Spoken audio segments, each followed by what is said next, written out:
Dando continuidade à programação, anunciamos os palestrantes convidados do painel 2, Sustentabilidade. Thelma Krug, pesquisadora do Instituto Nacional de Pesquisas Espaciais, INPE, e vice-presidente do painel intergovernamental sobre mudanças do clima, IPCC. Convido Beatriz Luz, fundadora da Exchange for Change Brasil. E Wagner Soares Costa, gerente de meio ambiente do Sistema FIENG, Federação das Indústrias do Estado de Minas Gerais. Para atuar como moderador desta atividade, convidamos o acadêmico Eliezer Arantes da Costa, a quem eu passo a palavra neste momento. Muito bom dia a todos.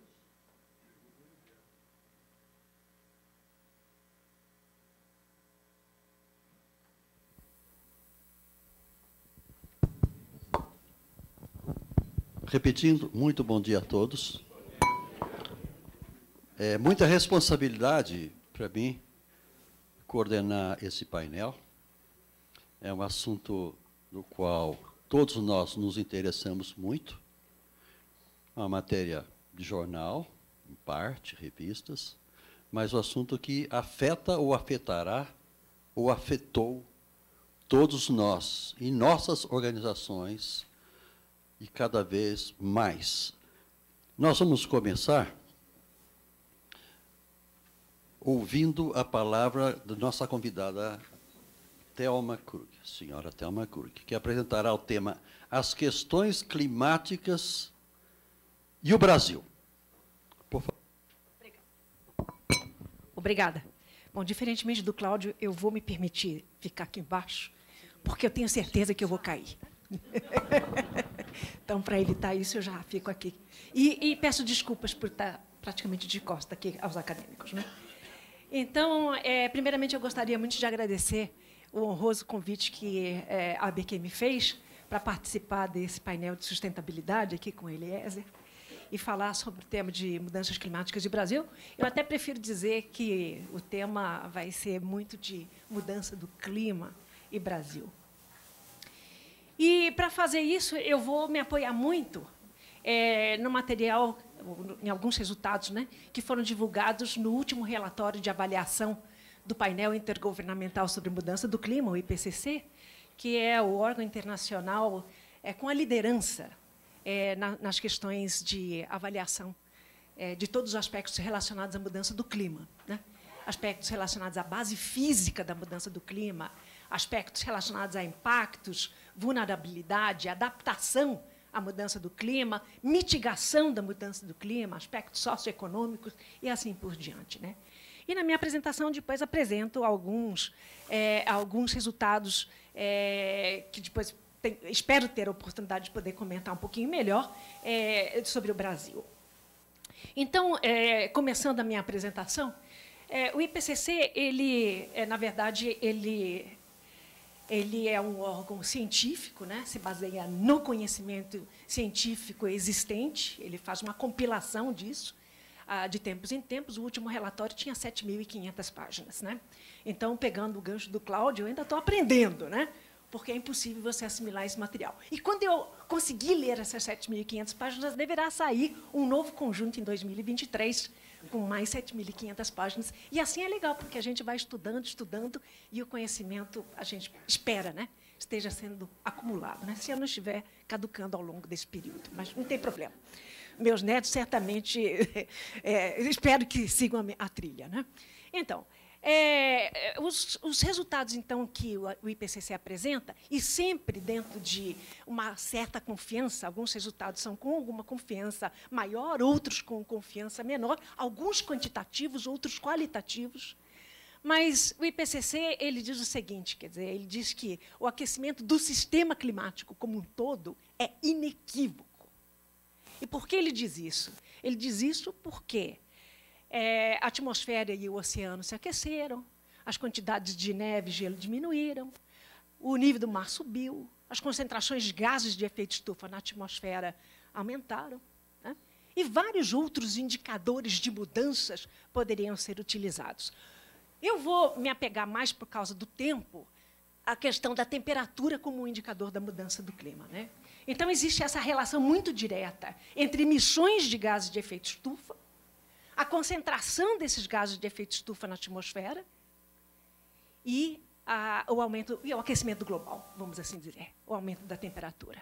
E nas negociações que ocorrem, né, no mundo político, né, essa semana em Bonn, toda a discussão ela vai em termos de se conseguir estabilizar a temperatura em um nível que impeça a interferência do homem, uma antrópica, né, perigosa no sistema climático.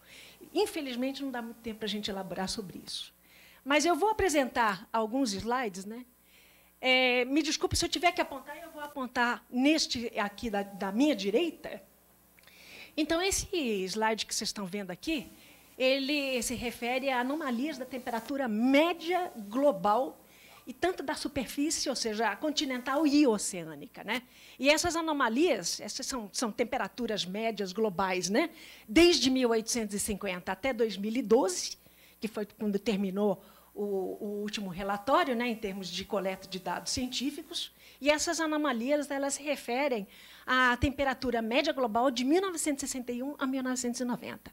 Então, o que vocês estão vendo, né, no eixo Y ali, são as diferenças entre as temperaturas anuais globais, né, médias com relação à média de 1961 a 1990. Algumas dessas mudanças que a gente tem observado, particularmente a partir de 1950, elas não têm precedentes, né, em décadas e, às vezes, até milênios. Tá?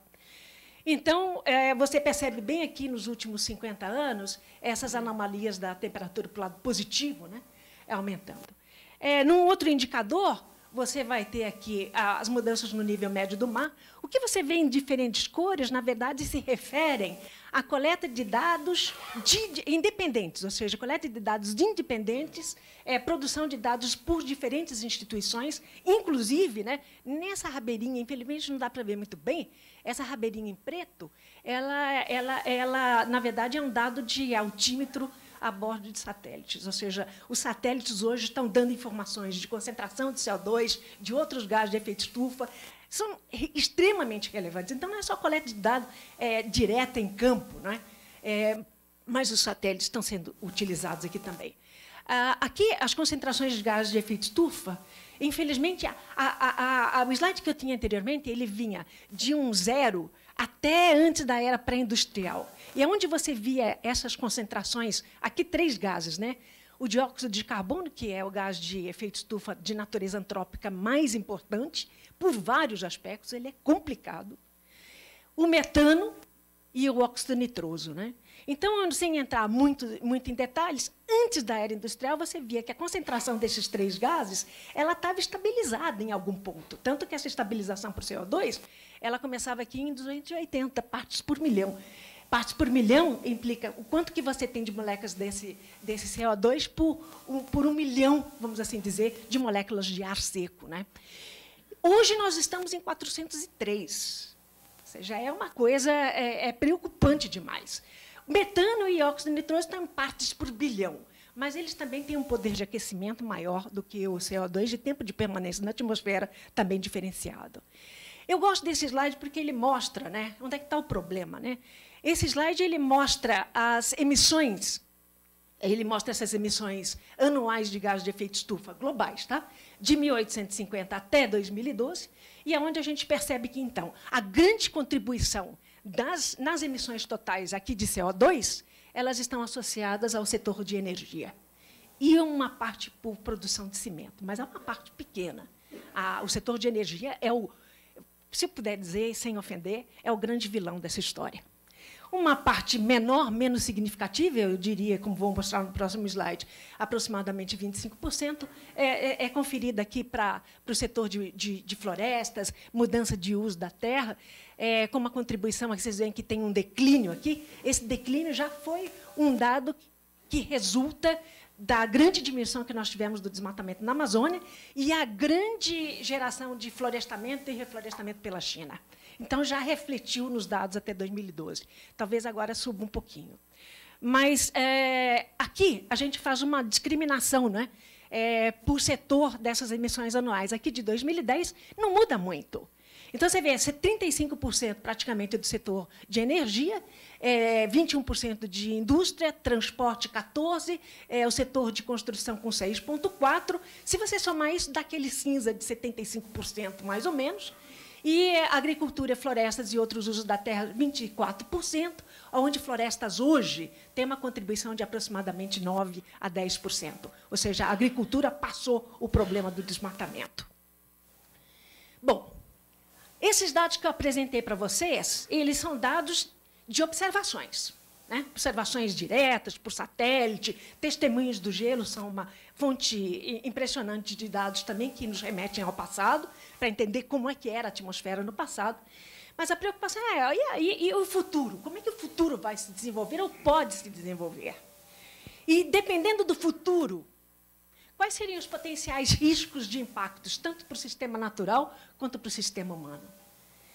É uma pergunta complicada, né? É uma pergunta de $1 milhão, né? Então, para responder essa pergunta, o IPCC se apoiou nos resultados de modelos que se basearam em 4 cenários, né, de como é que o futuro pode evoluir. E como é que o futuro pode evoluir em função dessas variáveis que eu coloquei aqui. Ou seja, como é que será a população lá para 2100, como é que vai ser a atividade econômica, como é que vai ser o estilo de vida, como é que vai ser o uso de energia, o uso da terra, quais serão as tecnologias que vão estar disponíveis e disseminadas, políticas, enfim. Esses modelos eles levam em conta isto, né?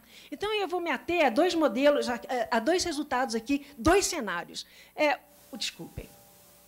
O cenário, que é esse que a gente chama de RCP 2.6, que é um cenário de uma enorme redução de emissões, ou seja, um esforço global imenso de mitigação, inclusive a partir de 1980, com necessidade de emissões negativas. Depois vocês podem me perguntar o que são emissões negativas.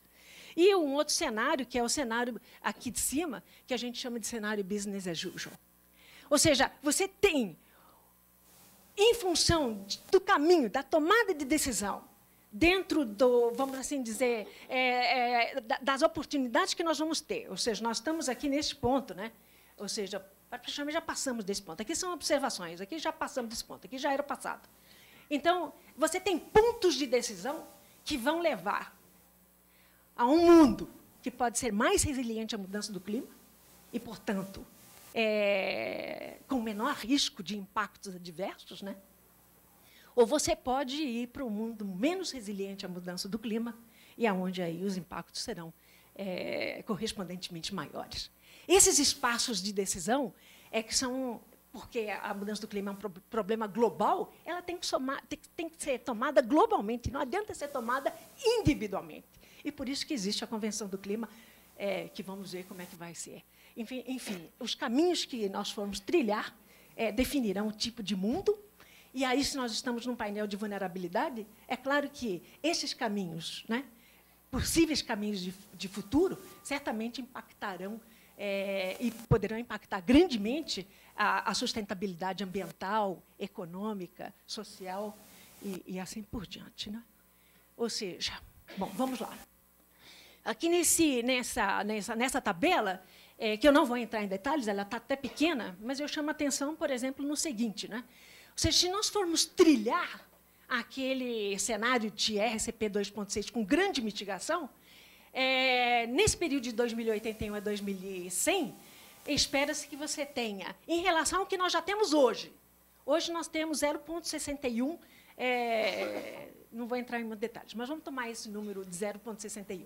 Se eu tiver um aumento de 1 graus Celsius, né, em adição a esse 0,61, é o que a gente espera que aconteça no cenário de maior mitigação. Já para o cenário, né, de business as usual, você vê que se espera, né, que, em média, essa elevação seja 3,7. O que você vê do lado de cá é justamente o intervalo de confiança que você tem para esses valores. Então, você vê que tem um impacto bastante diferenciado, né? E eu acho que esse slide ele ilustra muito bem isso.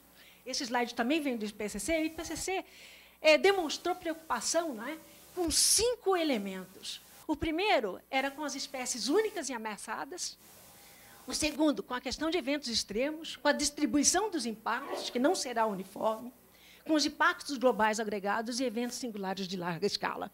Eu me atenho aos dois primeiros. Por quê? Porque hoje, né, aqui é um termômetro. Então, o 0,61 está aqui, se eu começar a contar a partir, né, de 2000, do período de 1986 a 2005, você pegar a média, que deu, então, esse aumento de 0,61, eu noto que, hoje, nós já temos impactos moderados nas espécies ameaçadas e únicas, né? Por exemplo, os corais de Recife. A gente vê isso toda hora. Eu estou dizendo que é um impacto moderado, com 1 grau de aumento que você poderia ter, então.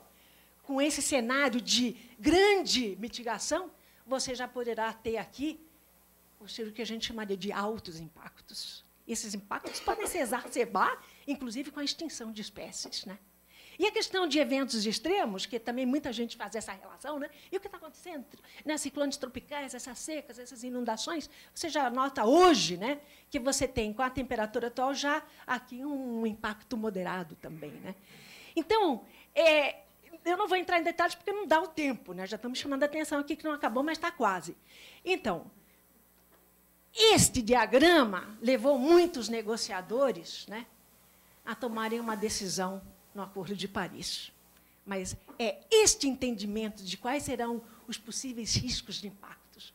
O que os negociadores fazem, na verdade, é gestão de risco. É gestão de risco. Bom, então vamos passar um pouquinho para frente, eu espero que entrar. Aqui é interessante, eu não posso entrar tanto em detalhe quantitativo também, mas olhem, como é que os dois mundos podem ser com duas trajetórias, né, de cenários que eu mostrei para vocês. Aqui é uma das trajetórias que não é a de maior ambição, a de maior ambição até não tem tanto impacto sobre o Brasil, tem algum, mas você nota que, debaixo de um cenário de 4,5 e um cenário de business as usual, que é o 8,6, nesse período de 2071 a 2100, olhem os dois mundos como poderão ser significativamente diferentes em termos de aumento da temperatura média do país, né?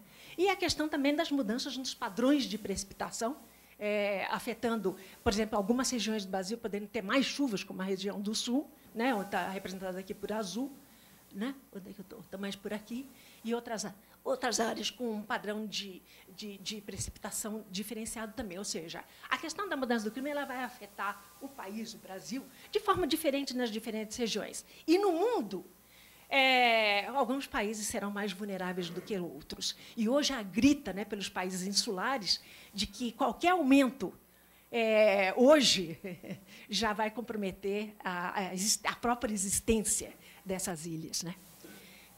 Bom, entrando em alguns aspectos, hoje, por exemplo, bem rápido agora, porque eu acho que o tempo realmente esgotou, mas, em termos de Brasil, né, a Embrapa está fazendo alguns estudos de quais seriam os impactos na produção de alimentos, e aqui ele lista algumas das produções de arroz, milho, etc., das culturas, e se nota, não é, que, para o cenário de business as usual, até o final de 2085, você espera assim, uma perda de produção bastante significativa, ou seja, a mudança do clima também afetando a questão da segurança alimentar. Aliás, hoje, esse é um dos maiores problemas que a gente discute, não só sob o ponto de vista científico, mas também de negociação. O que a gente nota também aqui, o potencial impacto da mudança do clima nos recursos hídricos. Se vocês vão ter acesso a essas transparências, fica mais fácil depois de dar uma olhada. Mas aqui já é um cenário, né? Aqui um cenário no final do século XXI, ou seja, lá para 2100, com relação ao que nós tínhamos em 1960 a 1990. A gente vê assim, uma alteração nas vazões bastante significativa.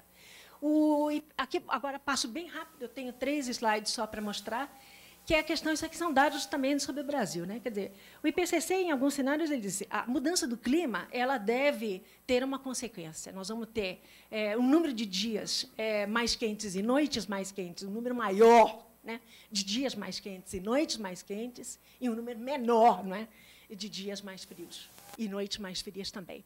Esses aqui são dados coletados aqui no Brasil, E ele justamente mostra essa questão da frequência de noites quentes,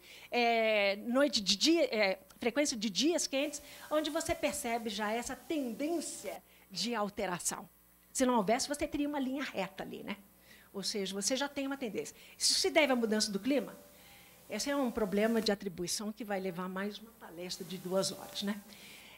Então, aqui são 2 exemplos para Campinas e Água Funda, que eu acho que já mostram com nitidez alguma alteração, né, nessa questão dos dias quentes, de frequência de dias quentes, noites quentes, e etc. Aqui também, em termos de chuvas intensas, particularmente na cidade de São Paulo, onde se nota, então, aqui, para os últimos anos, aqui nós estamos em 2000, no ano 2000, né, você percebe também esse aumento desses eventos e, praticamente esse aumento, principalmente nesses eventos mais extremos de chuvas, né? Aqui também, em termos da Amazônia, onde a gente tem a duração em dias das estações chuvosas, que está diminuindo, e da estação seca, que está aumentando. E as mensagens que o IPCC dá, e eu gosto, e vou finalizar com esse slide, ele normalmente começa com essa transparência, que é clara, né? São 3. Ou seja, sumarizar 7.500 páginas em 3 mensagens-chave é meio complicado. Mas a primeira que ele faz é o seguinte: a interferência humana no sistema climático, ela é clara. E muitos podem me perguntar, como é que você sabe disso? Não dá para responder. Dá até para responder rapidinho. Se você tentar pegar as observações e ajustar essas observações que eu mostrei para vocês com um modelo que só considere as variações climáticas naturais, não vai ajustar. Não vai ajustar. Não tem como. A partir de um ponto, dá uma diferença bastante significativa, que só se você incluir a interferência do homem, você começa a explicar. A segunda mensagem é de quanto mais a gente intervir no sistema climático, maiores serão os impactos. Existe até o ponto de irreversibilidade, que nós ainda não chegamos, né? Ou seja, no IPCC ele indica algumas irreversibilidades, mas são mais exceção, muita exceção mesmo. E, finalmente, num tom mais otimista, ele diz que há meios para a gente limitar a mudança do clima e aí construir um futuro mais próspero e sustentável. Podemos discutir também. Esses meios existem mesmo, né? Eu não sei, isso daria um debate muito interessante, até porque, dentro do que... Estou acabando, Eliezer, só, por gentileza, só me dê mais 30 segundos. Na minha visão, o que a mudança do clima está trazendo para que a gente enfrente, dentro de um cenário de mitigação ambicioso, que é aquele que vai levar a impactos menores da mudança do clima, existem inúmeras oportunidades. Oportunidades de negócios, oportunidades em todos os setores. O que se precisa é inovar, é usar a criatividade e fortalecer as parcerias. Isso é uma visão minha, não é visão muito do IPCC, porque eu estou dando a minha opinião pessoal, né? Então, eu acho que talvez a gente saia daquele business, saia do nosso modo de produção, né? E migre para outros, até mais ambiciosos, e, na minha opinião, isso vai requerer também parcerias nacionais e internacionais, porque a velocidade com que essas inovações terão que acontecer, ela é incrível num cenário de menor impacto da mudança do clima. Então, espero que eu tenha deixado aqui algumas mensagens, né? E depois, nas perguntas, quem sabe a gente consegue até dar uma puxadinha a mais, né? Mas eu queria agradecer a atenção de vocês. O próximo slide dá a produção do IPCC, ela está disponível nesse site, né? Todas elas, são várias produções, né? E aí, inclusive, de energia renovável e os seus aspectos relacionados à mitigação do clima, seja ela hidrelétrica, seja ela biomassa, enfim, todas as formas, né, fontes de energias renováveis. Tem também um relatório lá. Então, muito obrigada.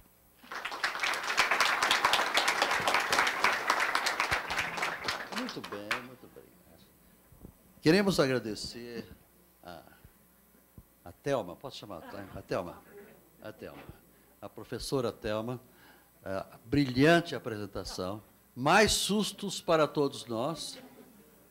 Mensagem de otimismo Hoje é dia dos sustos, né? de otimismo no final. Mais mensagem de otimismo no final. Muito obrigado. Agora, nesse momento, nós vamos ouvir a apresentação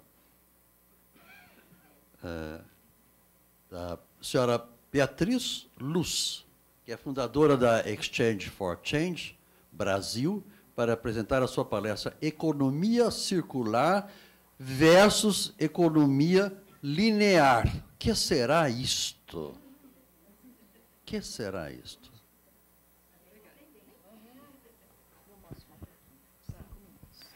Bom dia a todos. É um prazer enorme estar aqui com vocês. Pode deixar. Eu acho que eu vou fazer igual a professora Thelma. Eu queria, primeiramente, agradecer o convite do Dagnino. É uma grande honra estar aqui com vocês e dividir um pouquinho do nosso conhecimento com tantas pessoas ilustres e acadêmicos.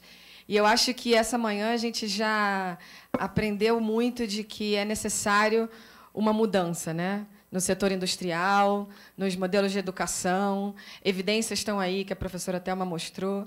É preciso inovar, como o professor também nos colocou. Então, o que eu quero mostrar para vocês, eu vou justamente falar um pouco, resumir um pouco do que seriam essas mega tendências, né, e o que está acontecendo a nível global, e o que seria essa economia circular no sentido da realidade Brasil, e como que a questão da qualidade, né, está inserida nesse contexto que eu falo que é uma nova dimensão, né? Então, quais são as macros tendências? A gente já ouviu muitas questões ao longo da manhã.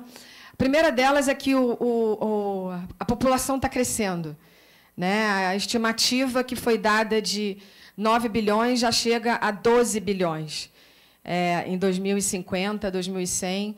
Então, com o crescimento populacional, nós temos a longevidade da vida das pessoas, o que remete a uma produção crescente, um consumo crescente e uma geração de resíduo enorme, que o processo de disposição não está acompanhando, né? Então, no Brasil, de 2013 para 2014, a gente teve um crescimento populacional de 0,9%, e o crescimento da geração de resíduo foi 2,9%. Então, é quase que 3 vezes mais, e o processo de tratamento desses resíduos e de disposição e reciclagem não está acompanhando, né? Uma outra tendência que a gente já falou bastante também é a questão da tecnologia 3D, dos novos modelos produtivos, né? E aqui a gente coloca uma questão que está sendo falada muito, que é o consumidor virando produtor. Então, ele mesmo está produzindo os produtos que ele quer na sua casa, com uma impressora 3D. Ele está produzindo energia solar com uma placa solar na sua casa e que ele pode vender para o vizinho, colocar de volta para a rede. Então, são relações institucionais e papel do governo, papel do cidadão, completamente diferente que a gente nunca teve antes, né? E temos uma nova geopolítica, né? Lideranças de países sendo completamente, num contexto global completamente diferente, né? Os países emergentes aparecendo como certas lideranças e lideranças tradicionais trazendo uma série de questões conflituosas aí, né?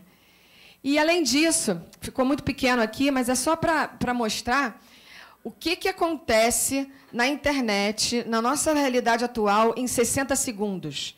Em 1 minuto. Em 1 minuto, a gente tem 900 mil logins do Facebook, a gente tem 452 mil Twitters sendo enviados, e uma série de coisas que estão acontecendo que nos mostra a velocidade das coisas, como já foi colocado aqui, né? E como que a indústria se posiciona dentro desse novo contexto. Eu acho que a economia circular traz exatamente isso. É um novo modelo produtivo para a indústria poder sobreviver nesse novo contexto. Então, a gente não está falando de uma era de mudança, mas uma mudança de era.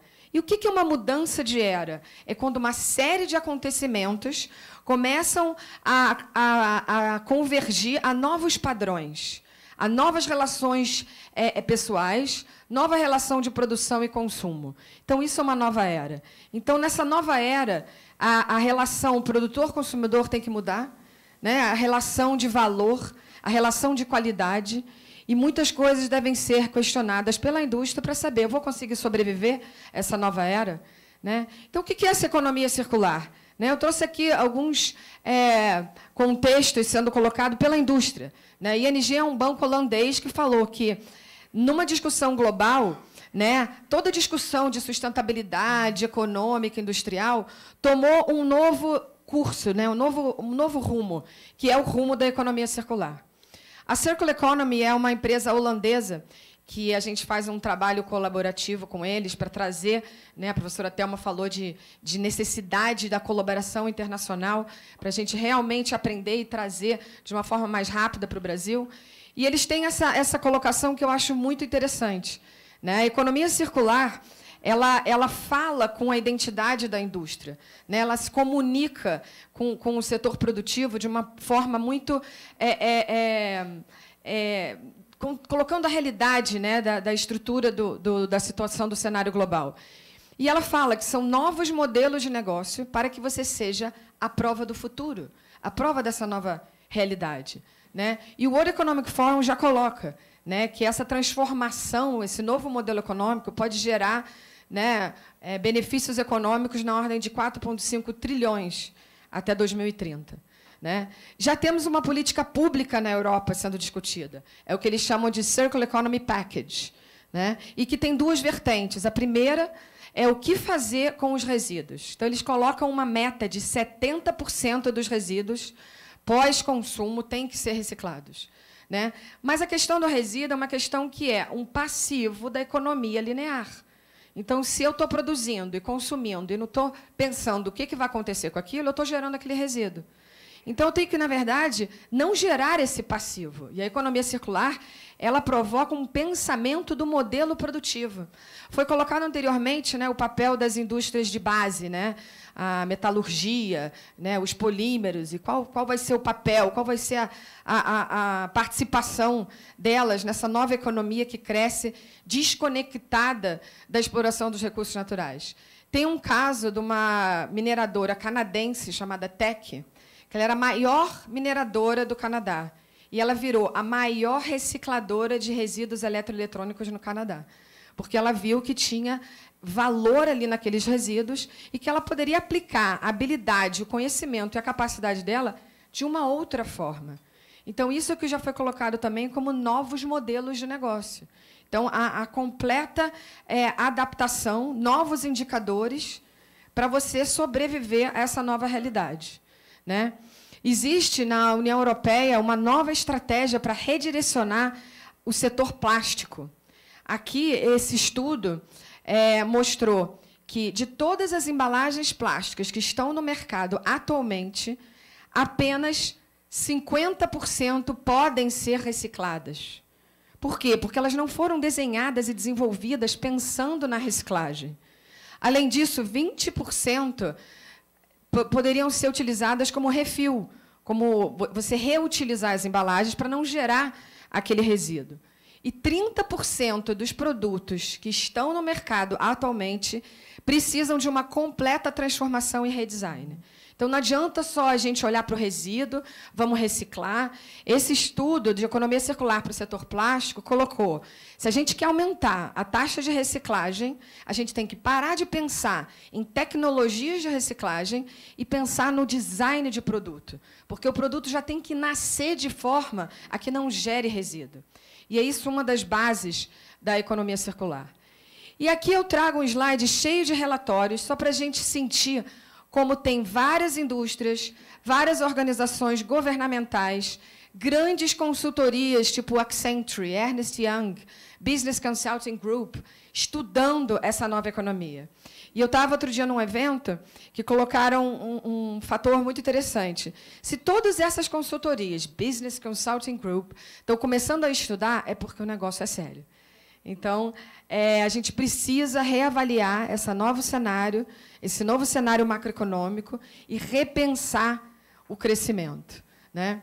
E a gente está contribuindo com isso, né? E o Dagunino participou desse nosso trabalho. A gente fez uma parceria com o Consulado da Holanda, lá no Rio de Janeiro, e a gente desenvolveu uma série de ações e produziu esse livro, que eu tive a honra de trazer aqui e presentear com os nossos membros aqui do painel.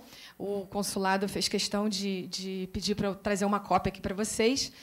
E eu trago o Dagnino escreveu um capítulo, né, no livro, contribuiu a um livro de artigos, onde a gente pegou várias personalidades e atores do mercado brasileiro que se envolveram nessa discussão para colocar a visão deles, a percepção, né, desse novo cenário. E o próprio Dagnino, eu trago uma frase, acho que muito potente dele, que ele fala, né, a adoção da economia circular em lugar da linear é uma questão de mudança de atitude, ou seja, da cultura de todas as partes interessadas. Sociedade, empresas, instituições de fomento, governos, todos precisam ser informados. Né? Então, o que é essa economia linear e economia circular? A economia linear é o processo tradicional, né? Você extrai os recursos naturais, produz, usa e joga fora. Então, a economia circular fala que não pode mais existir resíduo. Resíduo é um passivo, que não é desejável, joga fora. Não existe jogar fora. Então, a economia circular ela divide em 2 ciclos de materiais, os biológicos e os técnicos. E, basicamente, ela fala de um repensar do crescimento. A gente tinha a sensação de que reciclar era a melhor coisa que tinha dentro do processo produtivo. Na verdade, na economia circular, ela é o último ciclo que aparece no processo. Então, primeiro, a gente tem que pensar como que eu vou produzir produtos para manter a vida útil e o valor, estender a vida útil do produto. Como é que eu posso reutilizar esse produto? Como é que eu posso reformar? E só depois que eu vou pensar em extrair de novo os recursos para colocar de volta no processo produtivo. Então, isso tem muito a ver com a percepção de reavaliar completamente o processo produtivo. Né? A gente falou muito de rever nossas atitudes e nossos valores, né? E, finalmente, redefinir completamente produtos e consumo.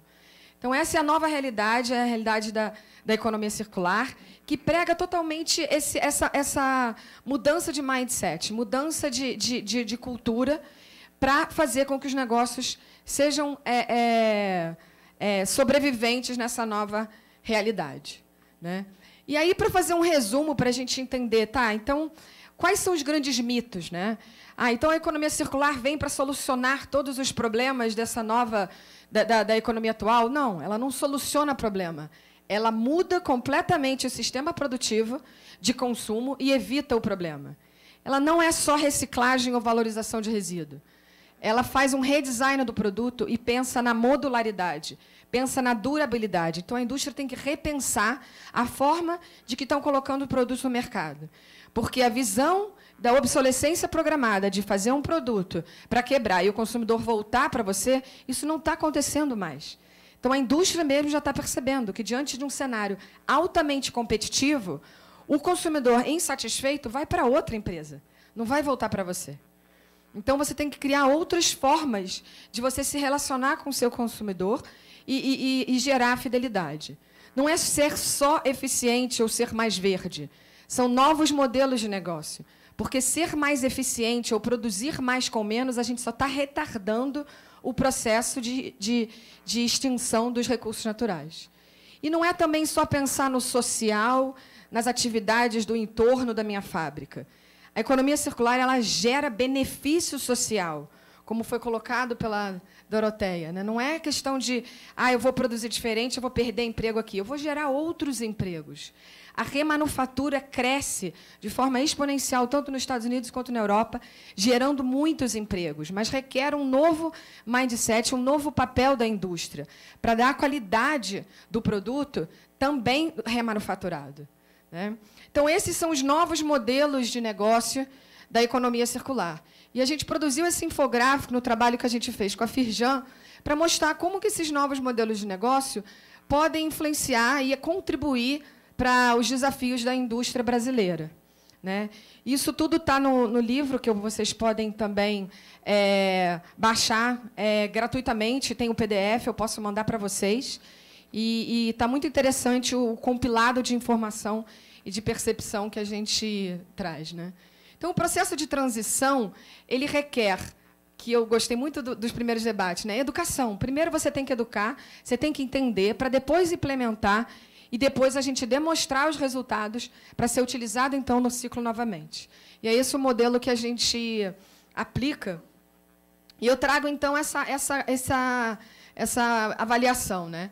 Na transição do cenário da obsolescência programada para a durabilidade dos produtos, modularidade, compartilhamento e desmaterialização, a qualidade toma outra dimensão. Então, a gente tem que repensar. Foi colocado também a economia compartilhada. Se a gente quer compartilhar um produto, esse produto tem que ser durável. Ele não pode ser, ter uma vida muito curta, né? E o mercado europeu ele fala muito da segunda vida, do segundo uso, do segundo mercado. Então, não é simplesmente um produto usado. Não, é um produto que ele é tão bom, que ele tem uma qualidade tão boa, que ele consegue ser utilizado no primeiro mercado, quando ele é novo, e no segundo mercado, quando ele está sendo reutilizado por outro consumidor. Então, qualidade na educação, né? Ué, não apareceu. Bom, eu falo aqui, então. A gente construiu um núcleo de economia circular lá na UFRJ, no ano passado, e que a gente trabalhou muito com a troca de conhecimento internacional. Então, a gente conseguiu colaborar com especialistas de 7 países diferentes, através da tecnologia de webinários internacionais. A gente trabalhou os diversos eixos da economia circular, e agora esse núcleo está se tornando está se expandindo para o território nacional, e a gente vai ter 19 multiplicadores em 4 regiões, e tem uma página no Facebook chamada Núcleo de Economia Circular, e que a gente espera contribuir dessa forma para trazer essa educação, né, e criar as habilidades necessárias. Eu gostei muito da explanação sobre os modelos de aprendizagem, e eu acho que eu estou aplicando aí no NEC o modelo 4 e o modelo 7. Né? O 4, que é o vivencial, você aprender na prática, né? E o de gestão de conhecimento, gerando conhecimento e disponibilizando para os outros. Né? Então, nos recursos humanos, a gente fala das habilidades necessárias. Então, tem que ter visão holística, tem que ter uma capacidade de análise crítica, e um ponto que é muito importante, trabalhar em equipes multidisciplinares. Então, dentro das empresas, a gente tem que trazer a pessoa de logística, a pessoa de desenvolvimento de produto, a pessoa de marketing para trabalhar junto. É assim que a gente vai conseguir gerar essas soluções. E você precisa ser muito corajoso para mudar, né? Porque você está quebrando realmente um status quo, mas, se você não fizer isso agora, talvez a sua empresa não esteja mais no mercado futuro. Outra coisa que se falou também das relações, né? Parceria e colaboração é extremamente importante nesse cenário altamente globalizado, conectado, onde as coisas acontecem de uma forma muito rápida. A gente precisa saber a trabalhar em conjunto. E, só para finalizar, a gente falou de modelo de negócio. Eu trouxe 2 casezinhos aqui que estão acontecendo no Brasil. Esse aqui foi da Ecolab, que, inclusive, ganhou um prêmio da Unido, que eles passaram a vender para um hotel. Ao invés de vender produto de limpeza, eles vendem quartos limpos, número de quartos limpos. Então, com isso, você gera muito menos resíduo, a aplicação fica sendo muito mais eficiente e um benefício econômico. Mas muda todo o processo e a relação produtor-consumidor.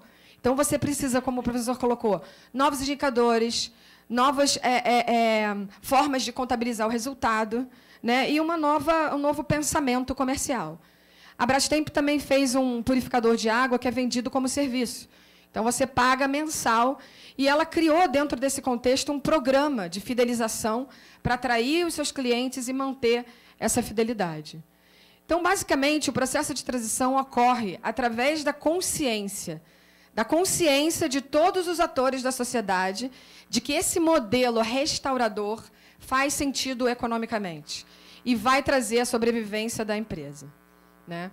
E, só para finalizar, isso aqui são artigos que saíram no Globo, no Estadão, inclusive no Valor, há 2 meses atrás, para mostrar para a gente que isso já está acontecendo aqui no Brasil. As empresas estão começando a a repensar esse modelo produtivo. E a gente tem que ver essa situação como uma situação de novas oportunidades, e não uma sensação de que eu estou perdendo, ou de crítica, que as normas vão me trazer problemas. Não. Ela vai trazer um novo direcionamento para que você seja eficiente e consiga sobreviver a essa nova realidade. Então, a economia circular, resumindo, são novas formas de produzir, novas formas de consumir e novas formas de se relacionar. E as indústrias, então, têm que se adaptar a essa nova realidade para continuar sendo bem-sucedida no futuro. Muito obrigada.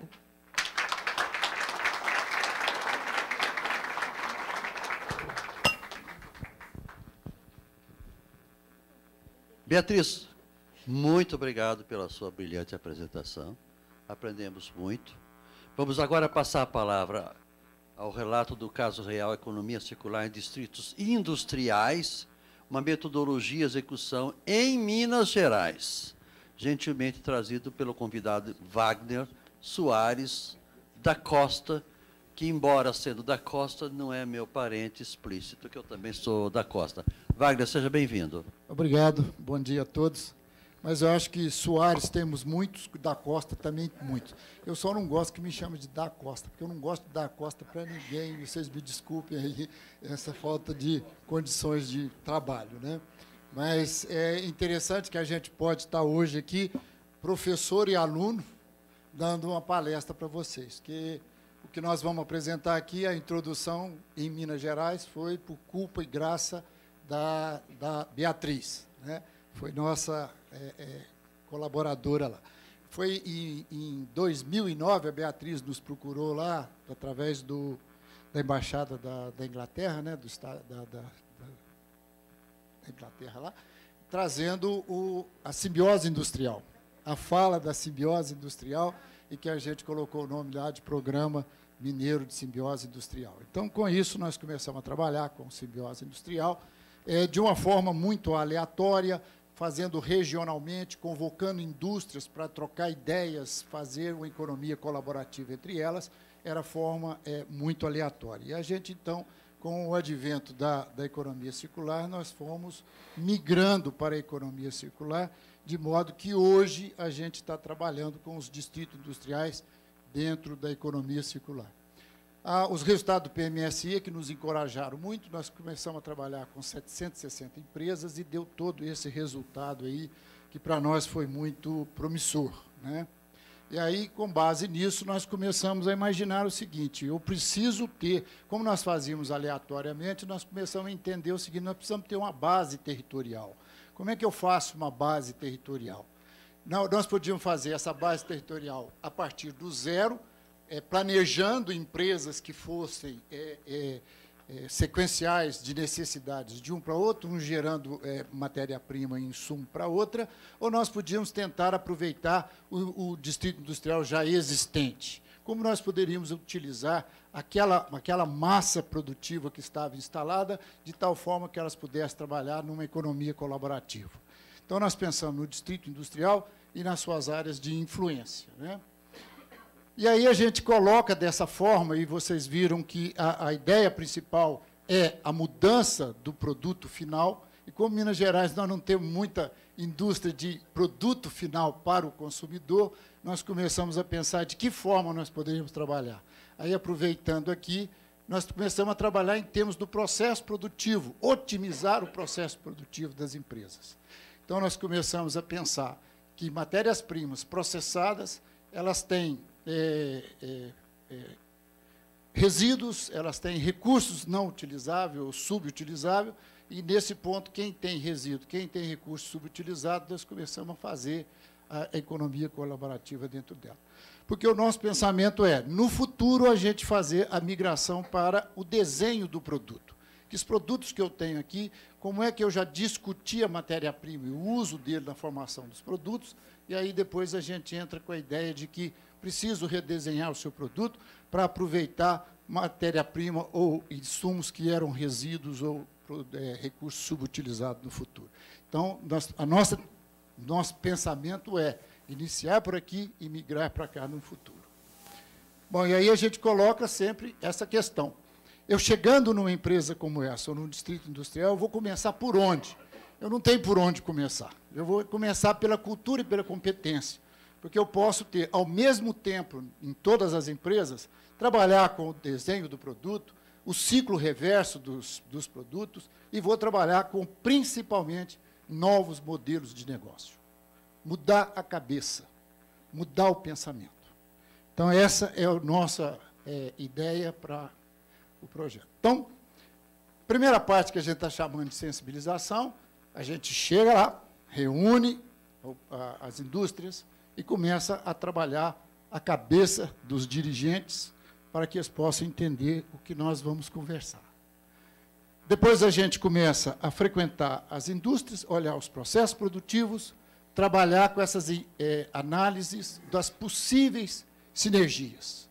Sinergias individual, de um para outro, ou sinergias coletivas, que eu posso ter, por exemplo, resíduos diversos, ou um único resíduo gerado por diversas empresas, que cada uma manda para um destino. Eu poderia trazer um novo negócio para ali, para preparar aqueles resíduos todos, trabalhando com ele ali dentro. Com isso, eu reduziria transporte, reduziria logística, reduziria emissões de CO2 e outros mais. Então, o trabalho é nesse sentido. E aí, a partir do 6º mês, a gente começa a trabalhar com planos de negócios coletivos, que é exatamente isso. O que eu mudei na forma de negócio da empresa? Então, nesse primeiro período de análise, e alguns desses aqui, eu vou ter alguma situação que eu posso estar fazendo imediata, outras não. Outras eu vou ter que entrar num plano de pesquisa, num plano de negócio e trabalhar isso no futuro. Quer dizer, a implementação, a gente pensa que ela tem mais ou menos 6 meses, e isso aqui, 6 a 12 meses, é pura e simplesmente para preparar o próximo. Né? Eu vou ter que fazer uma linha de pesquisa. Que tipo de linha de pesquisa? Que investimento que eu tenho? Quem vai poder financiar esse processo? E essas análises de recursos, ao entrar lá, nós trabalhamos com os efluentes industriais, resíduos industriais, energia, água, matéria-prima e insumo. E aqui é interessante que economia circular está entrando pela linha do meio ambiente. Eu acho que não é o caminho para entrar, porque o meio ambiente é restritivo. O pensamento do analista ambiental é de restrição, é de atendimento à legislação. E isso aqui, eu não posso entrar pelo meio ambiente, pelo ambiente da restrição. Eu tenho que entrar pela mente aberta. O que eu vou ganhar com isso, como é que eu vou transformar isso. Se eu obtiver uma situação ótima, aí sim eu tenho que mudar a legislação. Que hoje um dos grandes entraves para nós, desse economia circular, chama legislação tributária, que ela é linear e não trabalha com esse circular, e a legislação ambiental, porque na legislação ambiental, tudo que é resíduo perigoso, não pode. E, às vezes, se eu trabalhar no resíduo perigoso, eu vou alterar a sua Constituição e fazer com que ele deixe de ser resíduo perigoso. Aí, nós estamos implementando no Distrito Industrial de Sete Lagoas, e o Distrito Industrial, o que é amarelo é o próprio distrito, e o que está em vermelho é a área de influência.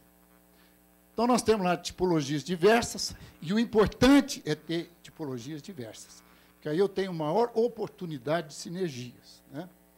Então, nós temos lá alimentícias, automotiva, autopeças, carnes, laticínios, metal mecânica, têxtil, e já estamos com algumas empresas aderentes. São 55 empresas anotadas e aderentes 23 empresas. Vê a dificuldade que é de trazer alguém para uma novidade. Então, já estamos implementados lá, começamos a trabalhar.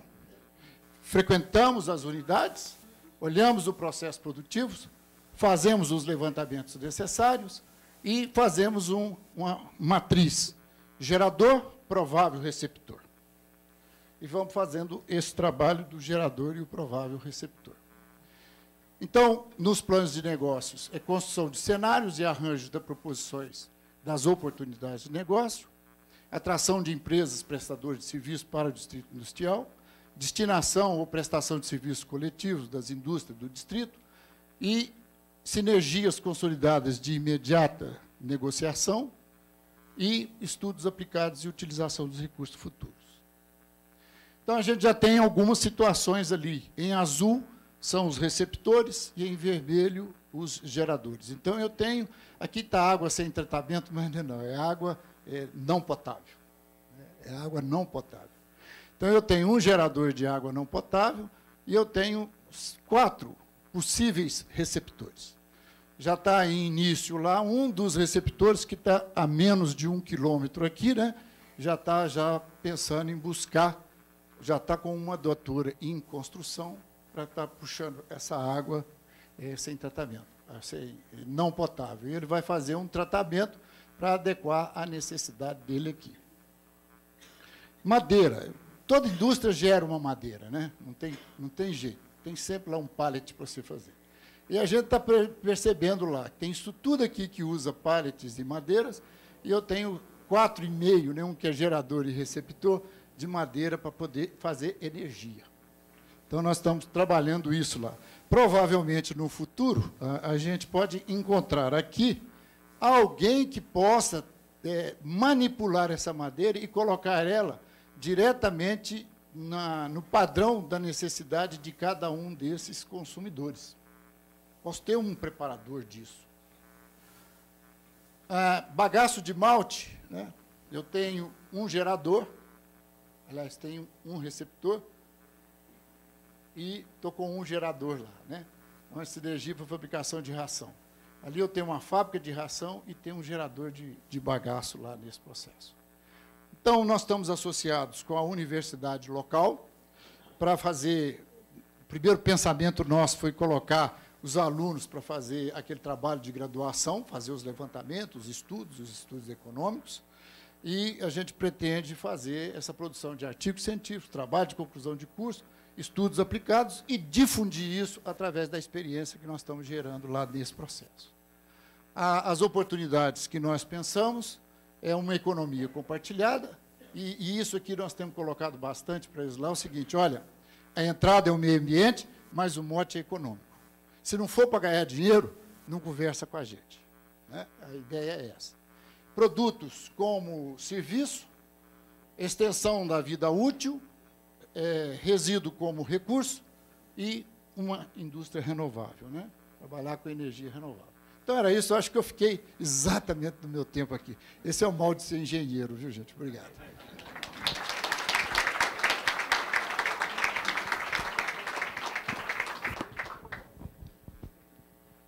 Wagner, muito obrigado pela sua brilhante apresentação também, e é muito inspiradora, e que seja também de estímulo para outras ideias em outros lugares aqui no Brasil. Quando eu conversei com a Beatriz sobre esse assunto, por telefone, eu digo, traga algum exemplo prático do Brasil, se existir. Pronto. O meu pedido foi plenamente atendido, e eu acho que é a curiosidade de todos nós. Isso é teoria ou é uma coisa prática? Tá, muito obrigado. Bem, agora o tempo ruge, né? E nós já estamos atrasados, né? Então, eu vou fazer o seguinte, eu vou ler 3 perguntas, primeiro para a Thelma, e ela reúne as perguntas e responde de maneira integrada, com toda a sua capacidade de síntese, porque é o que nós precisamos neste momento. Hoje, né? Vamos lá. Primeira pergunta. É factível chegar-se em 2100 com um aumento de temperatura de 1,5 grau relativo aos níveis da época pré-industrial? Se ela acredita que é factível. É uma pergunta que interessa a todos nós que chegaremos a 2100, ou aos bisnetos. Outra pergunta foi feita pelo senhor Machado, né, e diz o seguinte, a senhora citou que a agricultura é responsável por 24% da elevação da temperatura, e não citou a questão do deflorestamento na Amazônia, e essas questões estão ligadas. Não seria mais efetiva a limitação da agricultura pela limitação das áreas desflorestadas? Haveria ganho de produtividade na agricultura e não expansão física das áreas da agricultura? Terceira pergunta, e só essas 3 aqui. A terceira pergunta é essa daqui, os eventos de seca. Isso interessa. Os eventos de seca no Sudeste, em 2014 e 2015, e na Amazônia, em 2005 e 2010, podem ser atribuídos às mudanças de clima já observadas? Eu estou exercitando meu poder de síntese hoje, né? Vamos rapidamente. Eu acho que aquela questão do Machado, ele é mais fácil de responder. Machado, desculpa se eu não fui muito clara. Os dados que eu me referi ali são dados globais, ou seja, não são dados do Brasil. No passado, o desmatamento realmente ele imperava. No nosso inventário nacional, era a maior fonte de emissões do Brasil, né? Hoje já é a agricultura, por causa do CH4, tem outras relações de poder de aquecimento que fazem com que a agricultura hoje tenha passado à frente da questão de desmatamento, né? Então, claro, o Brasil ele até tem sido considerado um líder, porque conseguiu reduzir enormemente, né, o desmatamento na Amazônia. Houve uma pequena reversão, uma pequena diminuição esse ano, nesse período de 2015 e 2016, e tem aquele plano agressivo da agricultura de baixo carbono, ou seja, nós estamos atacando em várias frentes que são reconhecidas internacionalmente como um país ambicioso, né, de redução de suas emissões. Bom, segundo, factibilidade do 1,5. Né? Bom, nós já estamos, como eu falei para vocês, dependendo da referência que eu pego, nós já estamos hoje com um aquecimento de 0,61, com relação ao que a média de 1850 a 1900, 0,61. Com aquele gráfico que eu mostrei para vocês, dentro daquele cenário mais ambicioso de redução de emissões, que considera aquele 1 grau adicional, eu vou estar no 1,6 com aquela grau de confiança ali, enfim, 1,5 teria que estar necessariamente dentro daquele cenário de grande, né, redução de emissões. Bom, no último relatório do IPCC, ele não conseguiu falar muito do 1,5, ele falou do 2 graus, dos 2 graus Celsius. Quais que seriam os impactos, né? Já convenceu os negociadores a querer limitar nesses 2 graus no máximo. E agora solicitar na IPCC que entregue no ano que vem, em setembro, um relatório que avalie os impactos globais de um aquecimento de 1,5. E quais seriam as potenciais trajetórias para chegar em 2100 lá. Para os 2 graus Celsius, você tem uma certa flexibilidade. Tem alguns caminhos. Não faz muito agora e depois faz bastante depois, esperando que as tecnologias avancem para conseguir fazer essa redução depois. No 1,5, isso não vai existir. Ou seja, a velocidade com que essa mitigação vai ter que ser feita é enorme. Então, hoje se fala da geoengenharia. A geoengenharia, quando a gente ouve falar, a gente treme um pouco. Por quê? 2 aspectos da geoengenharia. A primeira, que se refere à gestão da radiação solar. Ou seja, impedir que a radiação solar chegue na sua totalidade na superfície terrestre, porque ela chega hoje e os gases de efeito estufa impedem que parte dela reverta de volta, e é isso que está causando o aquecimento. Ou seja, você interfere a atmosfera de uma forma voluntária, interferir. A gente não sabe que riscos que isso vai ter. Você está alterando a atmosfera, ou seja, você está alterando o sistema climático de uma outra forma. E a outra vertente da geoengenharia, ela está em tecnologias de remoção do CO2 que está na atmosfera. E a remoção, como é que se faz? Uma é através da captura e armazenamento do CO2, processo caro, processo que tem barreiras significativas, inclusive institucionais, de negociação, inclusive, né? É muito complicado. A outra seria um reflorestamento de larga escala, que também é complicado. Não é barato, é vulnerável, né? Porque você pode ter uma queimada e acabar com aquilo tudo, e aí emitir mais ainda, certo? Por causa da queimada. Processo de fertilização dos oceanos. Ou seja, você tem aí umas coisas agressivas chamadas geoengenharia e que estão trazendo uma certa preocupação. Aquelas emissões negativas que eu mencionei, que esse cenário vai ter que ter, elas hoje estão baseadas em ter que se fazer esse tipo de interferência. Então, quando a gente fala das oportunidades, né, estão surgindo várias, eu não sei se elas serão factíveis de ser implementadas. A factibilidade de 1,5 eu não sei. E não sei se o IPCC vai dizer se é factível ou não, mas ele vai dizer como é que poderia se chegar lá. Exercitar é outra. E, finalmente, na última pergunta, qual que era? Era a pergunta do... Esta aqui, não? Essa daí. Não, era outra, das secas, né? Das secas. Então, a questão das secas, tanto a questão das secas quanto a questão das inundações, elas fazem parte da variabilidade climática natural. Sempre houve, existe e continua a existir.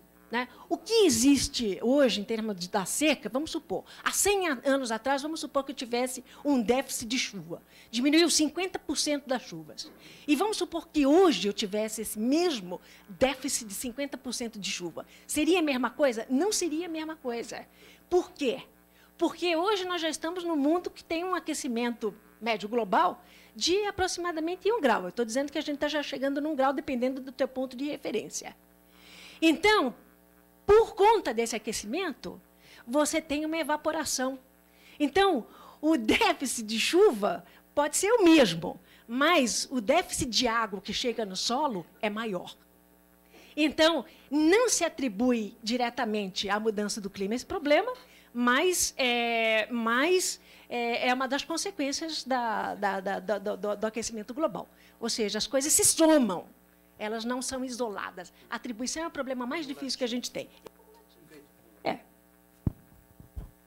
Professora, palmas para a nossa respondente. Pela síntese e pela qualidade da informação. Agora você, Beatriz. Eu vou ler algumas perguntas. A primeira é do senhor Gilberto José dos Santos, pela internet. Ele pergunta o seguinte: em termos de possibilidade de reversão de efeitos negativos... Não, essa pergunta, estou lendo... Desculpe, volta atrás. Estou lendo a linha errada. Por se tratar de uma forte característica dessa mudança de época, daquele slide seu, não apenas uma época de mudança, o que implica em mudança de paradigmas e de valores, inclusive.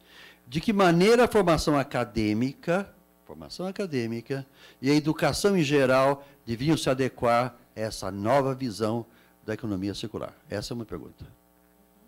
A outra pergunta é: qual a relação que existe entre a durabilidade dos produtos e a qualidade dos produtos nesse chamado processo produtivo baseado em obsolescência programada? E como isso muda no caso da economia circular? E mais uma pergunta: como trabalhar a consciência comum da nossa cultura geral de que produto reciclado é produto de baixa qualidade na nossa cabeça, nessa nova visão da economia circular? Bom, pelas perguntas, sempre complexas, mas a gente tem sempre como endereçá-las. Primeira coisa que eu queria comentar é que teve um white paper da Circular Economy que saiu mostrando a relação da economia circular com mudanças climáticas. Então, no livro, eu vou circular aqui, veja na página 43, por favor. Eu acabei no slide, porque é tanta coisa. Mas eles mostram que, realmente, todos os compromissos estabelecidos pelas empresas durante a COP21 não vai ser não vai ser possível atingir esse limite de 1,5 graus Celsius. Pelo contrário, a gente só vai chegar em 3 graus Celsius com aqueles compromissos hoje, né? Então, existe um gap. Então, eles falam que, qual é a grande pergunta? Como reduzir esse gap, né, de 3 graus a 1,5? E uma das colocações da pesquisa é justamente os modelos de negócio da economia circular, como o professor Wagner colocou, que está sendo aplicado no... Vamos trocar aqui. Oi.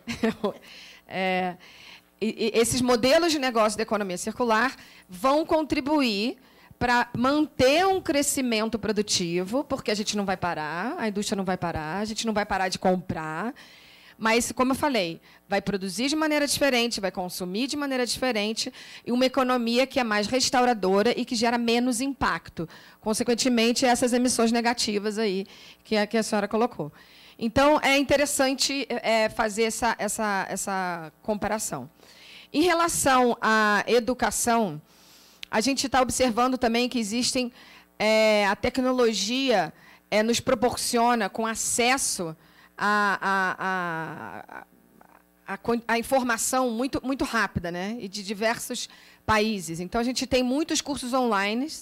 A educação, com certeza, é um tema debatido sempre, tem que mudar, né? Tem que se atualizar. A gente tem que trazer habilidades socioemocionais, né, para as escolas e provocar esse pensamento crítico nas crianças, de criatividade, porque é isso que vai trazer inovação e novas soluções, né? Empreendedorismo.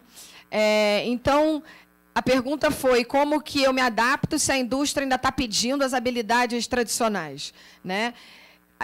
Todos os profissionais, eu acho que têm que se manter constantemente atualizados do que está acontecendo, porque aquelas indústrias que pedirem padrões já que não estão mais adequados a essa realidade, aquela indústria vai acabar. Aquela indústria vai ter que se remodelar. Então, o profissional tem que se remodelar mais rápido que a indústria. E o que a gente está observando é muitas grandes indústrias se associando a pequenas startups, né, programas de aceleração, porque são essas startups que são rápidas, né, que estão trazendo inovação para o mercado consumidor, e as grandes indústrias estão percebendo, então eu vou me associar a essa startup, eu vou pegar essa solução. Então, eu acho que, inevitavelmente, essa percepção dessas novas habilidades de visão crítica, de inovação, vai acabar entrando dentro das indústrias de uma forma orgânica. Então, o núcleo de economia circular que a gente criou, a gente está colocando vários webinários online que basta você acessar no horário que a gente vai estar lá com um profissional, com um expert. Então, é uma forma também de você estar se atualizando. E teve uma pergunta também que como que está a economia circular na China, né? A gente tem a sensação de que a China está crescendo desordenadamente, mas eles têm os melhores casos de economia circular em processos industriais. Então, é só você procurar Circular Economy China, você vai achar um monte de coisa, já tem, inclusive, política pública. Então, de novo, a mensagem é, se a China já está pensando nessa reestruturação, porque não dá mais para o modelo tradicional, então, eu acho que a gente tem que parar e fazer essa reflexão também. Eu quero agradecer muito a participação de vocês duas, de você também, Wagner, obrigado. E agora eu vou passar, então, para a próxima parte do painel. Por favor.